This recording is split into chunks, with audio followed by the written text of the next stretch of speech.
Beshem Hashem Naseh Venatzliach, on voit dans notre paracha que Yosef Hatzadik met Shimon en prison. Bien sûr, les Chachamim nous disent, parce que Shimon et Lévi, c'est Shimon et Lévi qui ont jeté Yosef dans le puits, où il y avait les serpents. Rachi explique, Rouven, on a vu qu'il veut le sauver, Yehuda, il dit à quoi ça sert de le tuer, donc les deux grands, les deux aînés, n'étaient pas pour cette chose-là. Donc qui vient derrière? Shimon et Lévi. Et les autres, ils vont pas se mêler, pourquoi? Parce qu'ils sont plus petits que Shimon et Lévi, et puis aussi parce que on dit que Yosef était ami avec les fils des servantes, de Bila et de Zilpa. Donc ils vont pas non plus jeter Yosef. Ils ont suivi, si vous voulez.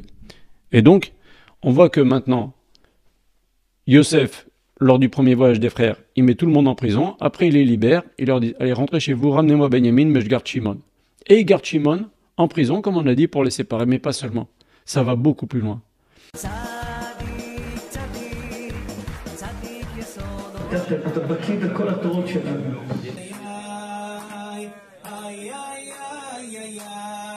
Ce cours est le Nishmat Monsieur Michael Lévi Ben Mazal, qui vient de nous quitter. Que je beaucoup élève son âme, Bezrat Hashem, Begen Eden, Elion, beaucoup de nachat, la consolation et beaucoup de nachat à sa famille, la bracha et la protection à sa famille, Bezrat Hashem. Yosef Hatzadik, qui sait que toute cette histoire-là, vous voyez que Yosef n'a jamais pardonné à ses frères. Yosef n'a jamais pardonné à ses frères, alors que la Torah n'arrête pas de nous dire il faut pardonner, il faut pardonner, il faut pardonner. Yosef n'a jamais pardonné. Pourquoi? Parce que là, ils ont touché au fondement de Am Israël. Cette sinatrinam que l'on traîne encore et qui nous pose encore des problèmes aujourd'hui, puisque la preuve, le troisième temple n'est pas reconstruit, ça a commencé avec la vente des frères. Et d'ailleurs, on va voir dans notre paracha, dans Parashat Veigash, quand Yosef embrasse Binyamin, il y a marqué Yosef embrassait les coups de Binyamin. Et Rashi dit, ça veut dire quoi? Les coups, il a deux coups Binyamin? Non.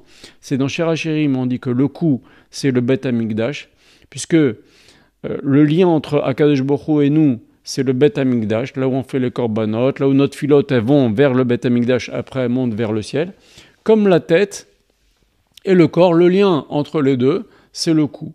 C'est pour ça que dans Shirachirim, l'image du coup, c'est le Bet Hamikdash. Donc Yosef va attraper Binyamin, il va pleurer sur les deux coups. Pourquoi? Parce que cette faute-là qui a généré la vente de Yosef, elle n'a pas passé, elle ne passera pas pendant longtemps jusqu'à aujourd'hui. Et c'est cette chose-là qu'on doit ranger si on veut accélérer l'avenue de Mashiach. Et maintenant, Yosef, sachant que, comme on l'a dit ici dans les cours, que cette vente-là de Yosef va entraîner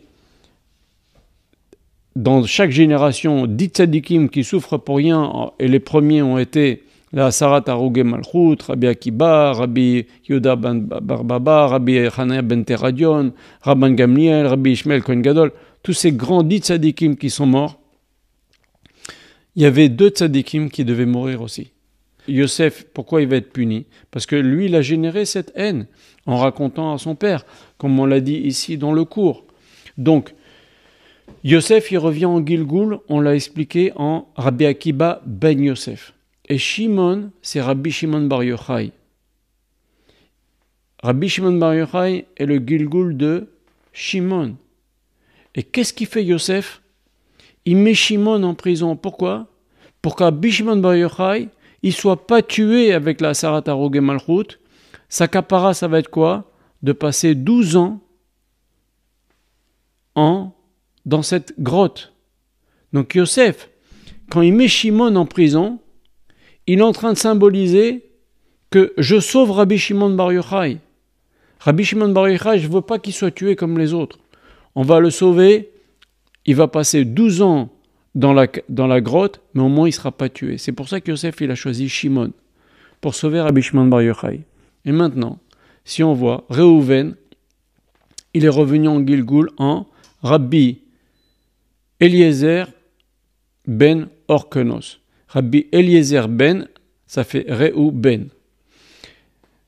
Rabbi Eliezer ben Orkenos, il a une très grande marloquette avec les Chachamim. Et les Chachamim l'ont mis en nidouille pendant 40 et quelques années. Et donc pendant 40 et quelques années, lui qui était un des plus grands élèves de Rabbi Yochanan ben Zakkai, lui qui était le maître de Rabbi Akiba, lui, le premier maître qui est cité dans la Gada de Pessar, dans la Torah orale, dans la Mishnah, le premier maître qui est cité, c'est Rabbi Eliezer Agadol, un des plus grands Tanaïm, un des plus grands Tanaïm Mamash, descendant direct de Moshe Rabbeinu. Rabbi Eliezer Agadol, on l'a mis en nidouille, personne ne lui a adressé la parole pendant 40 ans. Une peine immense pour une marloquette qui avait eu, je ne veux pas rentrer dans les détails maintenant. Mais, qu'est-ce qui s'est passé? C'est que lui, étant le Gilgul de Reuven, il risquait aussi de revenir et de se faire tuer parmi la Saratar et Malchut. Et Hachem lui a changé ça en nidouille. Donc c'est vrai que Rabbi Eliezer ben Orkenos, il a eu de la peine, il a souffert, mais comme Rabbi Shimon bar Yochai qui a souffert dans sa grotte, mais ils ont été sauvés de cette xéra des 10 qui reviennent en Gilgul, et on aurait pu avoir 12 tués à cause de cette histoire de la vente de Yosef dans chaque génération. Il y en a eu 10. Maintenant, Rabbi Eliezer ben Orkenos, qui revient en Gilgul, il est sauvé par la bracha de Moshe Rabbeinu. Moshe Rabbeinu, sa bracha qu'il fait dans la dernière paracha de la Torah, Vezot HaBracha, il dit « Yechi Yeuven ve'al yamut » que Reuven vive et qu'il ne meure pas. Évidemment, s'il vit, il ne mourra pas. Qu'est-ce que ça veut dire? Le Targum dit, Targum Onkelos, il dit qu'il vive et qu'il ne meure pas une deuxième fois. C'est-à-dire que Reuven, bien sûr Reuven il est mort, mais la deuxième fois quand il va revenir en Gilgul, en Rabbi Eliezer ben Orkenos, qu'il ne meurt pas. Qui prenne le pauvre, il a pris 40 ans et quelques en nidouille, exclu, personne ne lui adressait la parole, il priait seul, il n'avait pas de vie communautaire, et surtout, il ne pouvait pas enseigner, ça lui a été très très dur, mais il a eu la vie sauve. Donc Rabbi Shimon bar Yochai, il a été sauvé par Yosef Hatzadik, qui a mis Shimon en prison. Rabbi Eliezer ben Orkenos, il a été sauvé par la bracha de Moshe Rabbeinu. Des fois, il y a des choses difficiles qui arrivent, comme Rabbi Shimon bar Yochai, 12 ans dans la grotte. Bon, il a écrit le Zohar, heureusement, Baruch Hashem. Mais c'est difficile à vivre. Mais c'était ça ou mourir. Donc, Yosef a préféré ça. Et pareil pour Rabbi Eliezer ben Orkenos. Comme Reuven, il a voulu sauver son frère, il a eu la bracha de Moshe Rabbeinu pour que Rabbi Eliezer ben Orkenos ne fasse pas partie de ces xéra d'Asarat Malchut, et à la place, il prenne ces 40 années où il sera séparé de tous les autres Hachamim.